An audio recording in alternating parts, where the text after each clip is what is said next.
my name is Allison. I'm the Programs, Outreach, and Youth Services Manager here at Monterey County Free Libraries. Thank you for joining me for the first episode of Book Browse Adults. This is the program where we bring the books to you. It's designed to help you figure out what titles you would like to put on hold and check out from our curbside service while you're not able to go into our buildings. So what I'm going to do today is I have brought, 5 adult fiction titles that are new coming to our shelves, and I'm going to show you the covers and then read you the inside flap summary, and then it's up to you to decide if you want to check them out and go put them on hold on our website. So first up today we have Daddy's Girls by Danielle Steele, and here is the summary. In Danielle Steele's riveting novel, 3 women raised by their father on a sprawling California ranch now confront difficult truths about their past. Decades ago, after the death of his wife, Texas ranch hand J.T. Tucker took his 3 small daughters to California to start a new life. With almost no money, a will of iron, and hard work, he eventually built the biggest ranch in California. But when he dies suddenly at the age of 64, the ranch is inherited by his 3 daughters, each of them finding it impossible to believe that this larger-than-life figure is gone from their lives. JT's relationship with each daughter was entirely different. Carolyn, the youngest and most reserved, was overlooked by her father her entire life and fled to become a wife, mother, and writer in Marin County. Gemma, his declared favorite, sought out Hollywood glamour and success and became a major television star.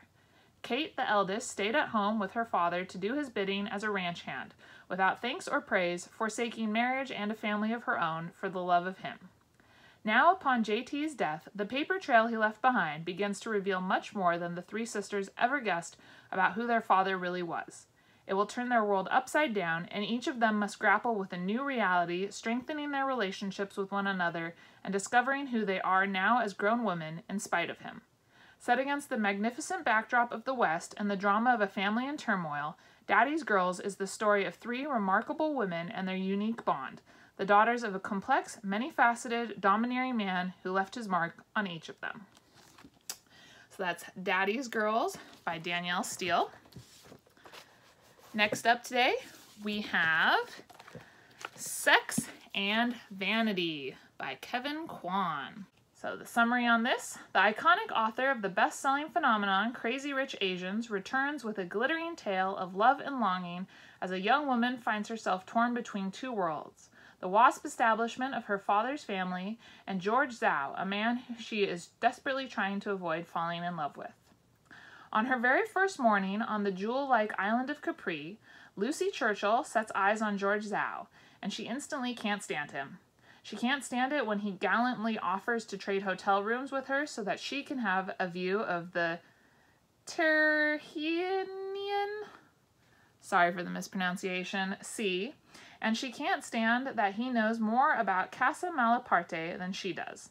And she really can't stand it when he kisses her in the darkness of the ancient ruins of a Roman villa, and they are caught by her snobbish, disapproving cousin Charlotte. Your mother is Chinese, so it's no surprise you'd be attracted to someone like him, Charlotte teases. The daughter of an American-born Chinese mother and a blue-blooded New York father, Lucy has always sublimated the Asian side of herself in favor of the white side, and she adamantly denies having feelings for George. But several years later, when George unexpectedly appears in East Hampton, where Lucy is weekending with her new fiancé, she finds herself drawn to George again. Soon, Lucy is spinning a web of deceit that involves her family, her fiancé, the co-op board of her Fifth Avenue apartment building, and ultimately herself as she tries mightily to deny George entry into her world and her heart. Moving among summer playgrounds of privilege peppered with decadent food and extravagant fashion, Sex and Vanity is a truly modern love story, a daring homage to A Room with a View, and a brilliantly funny comedy of manners set between 2 cultures. Sex and Vanity by Kwan. Next up today, we have 28 Summers. Their secret love affair has lasted for years, but this will be the summer that changes everything. When Mallory Blessing's son Link receives her deathbed instructions to call a number on a slip of paper in a desk drawer, he certainly does not expect Jake McLeod to answer. It's the late spring of 2020, and Jake's wife, Ursula de Gornsey, is the front runner of the upcoming presidential election. Link is sure there's been a mistake. How do Mallory and Jake know each other? Flashback to the sweet summer of 1993. Mallory has just inherited a beachfront cottage on Nantucket from her aunt, and she agrees to host her brother Cooper's bachelor party. Cooper's college friend Jake McLeod attends, and Jake and Mallory form a bond that will persevere through marriage, children, and Ursula's stratospheric political rise, until Mallory learns she's dying. Inspired by the film Same Time Next Year, which Mallory and Jake watch every summer, 28 Summers is the unforgettable story of an unconventional love that knows only one season. 28 Summers. Next up, we have Home Before Dark by Riley Sager. Bells that ring themselves, record players that turn on and play music to empty rooms, ghosts that climb out of wardrobes. Maggie Holt doesn't believe in these things, even though they are the details of the story that made her family famous. 25 years ago, she and her parents, Ewan and Jess, moved to Bainbury Hall, a rambling Victorian estate in the Vermont woods. They spent 20 days there before fleeing in the dead of night, an ordeal Ewan later recounted in a horror memoir, House of Horrors. His tale of ghostly happenings and encounters with malevolent spirits became a worldwide phenomenon, rivaling the Amityville Horror in popularity and skepticism.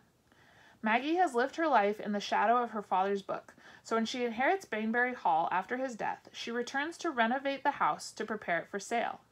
However, her homecoming is anything but warm. People from the past chronicled in House of Horrors lurk in the shadows, and locals aren't thrilled that their small town has been made infamous thanks to Maggie's father. Even more unnerving is Bainbury Hall itself, a place filled with relics from another era that hint at a history of dark deeds. As Maggie experiences strange occurrences straight out of Ewan's book, she starts to wonder if what he wrote was more fact than fiction. Alternating between Maggie's uneasy homecoming and chapters from her father's book, Home Before Dark is the story of a house with long-buried secrets and a woman's quest to uncover them, even if the truth is far more terrifying than any haunting. Home Before Dark.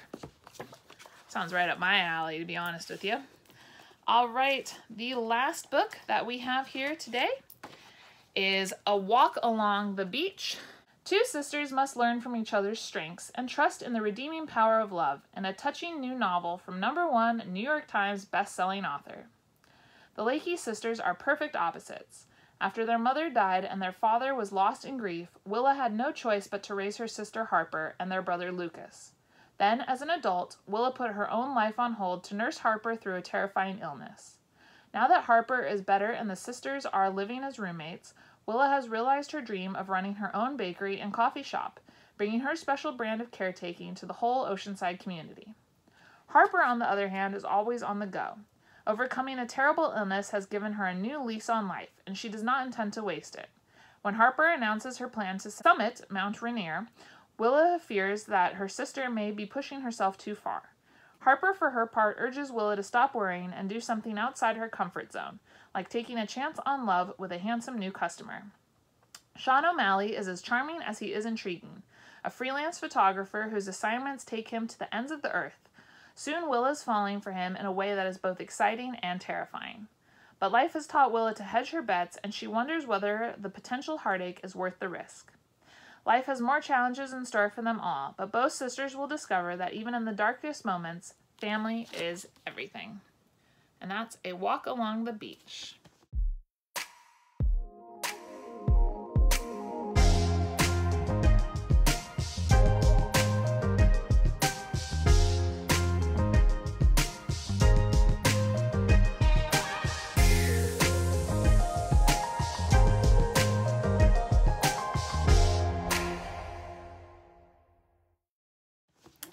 That's all the titles that I have for today. I hope that you saw something that sparked your interest. I know I did.